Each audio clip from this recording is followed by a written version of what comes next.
Ang tinatanong nila, sabi ko, secret lang yon. Sabi nila, bakit masarap? Sabi ko, dahil yan sa usok. Kasi gamit lang talaga namin kahoy. Nagagamit man kami ng gasol, yun sa panggisa, pamprito, yun lang. Pero sa Gotong Batangas, doon lang talaga. Ako si Medina Villanueva, may-ari ng Dinabiba, Gotong Batangas dito sa Bypass Road, Bukal, Calamba. Yung soup number 5, Balbakwa, Gotong Batangas, tsaka Papaitan.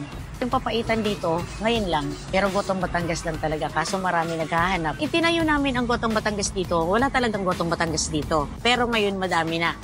Ngayon, yung mga customer mismo, na-try din naman nila sa iba pero bumabalik sila.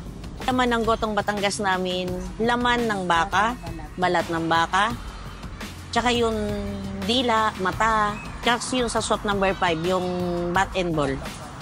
Tapos may utak pa rin yun. Ang dating ng customer namin dito mga alas 10 umaga. Tapos tuloy-tuloy, minsan yun hanggang alas 2 din. Tapos sa hapon ulit. Maraming salamat sa mga customer namin na laging kumakain dito, bumabalik. Sa mga hindi pa nakakakain dito, punta kayo dito para matikman nyo syempre.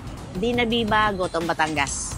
Punta kayo dito para makakain kayo ng masarap ng Gotong Batangas. Gusto nyo naman, soup number 5.